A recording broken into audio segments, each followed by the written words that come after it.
হরিণের সাথে আল্লাহর নবী কথা বলছেন, কিরে হরিণ ডাকছিস কেন? বলতেছে, ইয়া রাসূলুল্লাহ, আমারও ছোট ছোট দুইটা বাচ্চা আছে, তাদেরকে দুধ পান করায় চলে আসব, একটু যদি শিকারি থেকে একটু সময় নিয়ে দিতেন। ইয়া রাসূলুল্লাহ, আপনার কথা তো কেউ ফালে না, আপনি তো বুঝবেন আমার কষ্টটা, আমার ভাষা তো সে বুঝতেছে না, আপনি তো আমার ভাষা বুঝেন, কারণ আল্লাহ তো বলেছেন কোরআনে পাকে, ওয়া আল্লামাকা মা লাম তাকুন তা'লাম ওয়া কানা ফাদলুল্লাহি আলাইকা আযীমা। আমি আল্লাহ যাকে ভালোবাসি, আমি আল্লাহ যা জানি সমস্ত কিছু জানিয়ে দেই। এখন নবীকে তো সমস্ত কিছু জানিয়ে দিয়েছেন, কারণ নবীকে তো আল্লাহ ভালোবাসেন। নবীজি কথা যখন বলতেছেন, শিকারীর কাছে বললেন, এ শিকারী, একটু কি হরিণকে সময় দিবা, সে দুধ পান করিয়ে চলে আসবে, তার ছোট ছোট দুইটা বাচ্চা আছে। এখন শিকারী বলতেছে, কি বলেন, হরিণ এই কথা আপনার কাছে বলছে? বলে হ্যাঁ। বলে হরিণ বলল কোন সময়? সুবহানাল্লাহ কয় না? সুবহানাল্লাহ। বলে হরিণ বলল কোন সময়? শুনলামই তো না, হরিণ তো শুধু আপনার সাথে ফেল ফেল করে তাকিয়েছিল।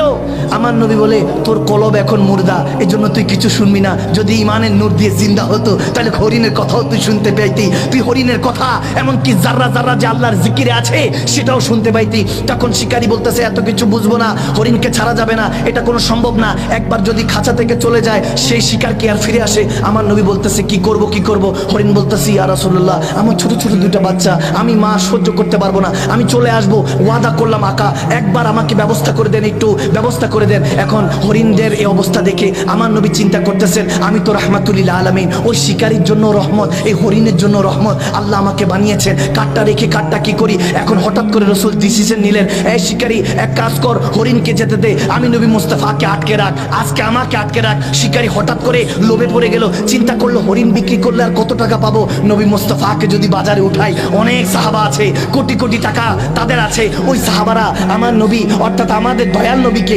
মুস্তাফা জানের রহমতকে খরিদ করে নিয়ে যাবে। সেই মনে মনে খারাপ চিন্তা করতে লাগলো যে আজকে তো বাজার গরম হবে, হরিণ বিক্রি করলে কত আর পাবো, মানুষ বিক্রি করলে তখন দাস প্রথা কেনা বেচার সিস্টেম ছিল, চিন্তা করলো আমার নবীকে বিক্রি করবে। যখন এই খেয়াল করলো, বলে ঠিক আছে, রাজি হয়ে গেল, হরিণকে ছেড়ে দিল, নবীজি আটকে রইলো। তখন শিকারী মনে মনে মুচকি মুচকি হেসে বলতেছে, আপনি তো ফেসে গিয়েছেন, একবার শিকার চলে গেলে সেটা কি আর খাঁচায় ফিরে আসে?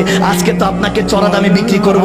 মনে মনে যখন খুশি, বলতেছে অনেকক্ষণ হয়ে গেল, হরিণ তো আসতেছে না, ঘরটা দুয়েক হয়ে গিয়েছে, আর আসবে না, আপনার কিসমত খারাপ। নবীজি মুচকি হাসি দিয়ে পথের দিকে যখন তাকালেন, দেখে হরিণটা দৌড়ায় দৌড়ায় আসতেছে, হরিণটা দৌড়ায় দৌড়ায় আসতেছে। যখন হরিণ দৌড়ায় দৌড়ায় আসতেছে, তখন শিকারী অবাক হয়ে তাকিয়ে আছে। হরিণটা কাছাকাছি এসে, আমার নবীর কাছাকাছি এসে দুইটা পা সামনের দিকে দিয়ে তখন বলতেছে, লাব্বাইক ইয়া রাসূলুল্লাহ, ইয়া রাসূলুল্লাহ, আপনার সাথে ওয়াদা করেছিলাম, বেওয়াফা করি নাই, ওয়াদা খেলাফ করি নাই, চলে এসেছি। আমার নবী বলতেছে, এ হরিণ, তুই চলে এসেছিস, বাচ্চাদেরকে দুধ পান করিয়েছিস? বলে হ্যাঁ ইয়া রাসূলুল্লাহ, করেছি। তখন শিকারী বলতেছে, শিকারীর দিকে তাকিয়ে আমার নবী বলতেছে, এ শিকারী, এই হরিণকে তো বাজারেই বিক্রি করবি, আমি নবী মুস্তাফা কিনতে চাই, আমার কাছে বিক্রি কর। তখন শিকারী বলতেছে, বেচা কেনা লেনা দেনা বাদ দেন, আমাকে বলেন এই হরিণ যে আপনার সাথে কথা বলছে, সেটা আমি কেমনে শুনতেছি?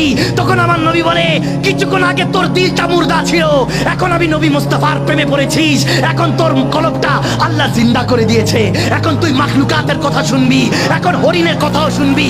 যখন এরকম কথা শুরু হলো, হরিণটা চোখের পানি ছেড়ে দিয়ে বলতেছে, ইয়া রাসূলুল্লাহ, আপনি আমাকে কবুল করে নেন। শিকারী বলতেছে, আর হরিণ কি বেচবো, জান, হরিণকে আপনাকে হাদিয়া করে দিলাম, আমার মা বাবা, ফিদাকা উম্মি ওয়া আবিকা ইয়া রাসূলুল্লাহ, আমার মা বাবা আপনার কদমে কুরবান, এই হরিণটা কি জিনিস, জান, হাদিয়া করে দিলাম। তখন শিকারী দুজন জড়িয়ে ধরে কান্না করছে। শিকারকে ধরিয়ে যখন হরিণ ওই শিকারীকে জড়িয়ে ধরে কান্না করছে, আমার নবী মুস্কি মুস্কি হাসতেছে যে প্রেমের মিলন মেলা হয়ে গিয়েছে।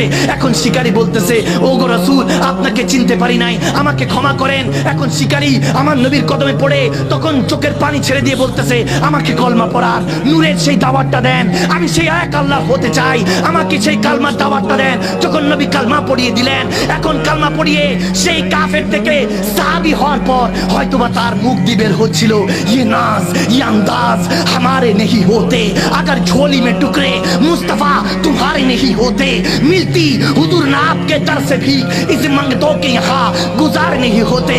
या रसूल अल्लाह, या हबीब अल्लाह, আপনার গুনাহগার উম্মত ছিলাম, আজকে থেকে আপনার হাতে কলমা পড়ে যখন মুসলমান হয়ে গিয়েছি, আজকে থেকে সবাই সাহাবী হিসাবে আমাকে সম্মান করবে। ওই হরিণটা হয়তোবা ওই মান্দাজে বলছিল, আকা আপনাকে পেয়ে এই জামানা খুশি, আজকে আপনার উচিলায় কাফের মুসলমান হলো, আর একটা হরিণ মাতার বাচ্চাকে ফিরে পেলো। তখন আমার নবী বলতেছে, হ্যাঁ হরিণ, যা, সে আমাকে হাদিয়া করে দিয়েছে, যা যা, তোর বাচ্চাদের কাছে ফিরে যা।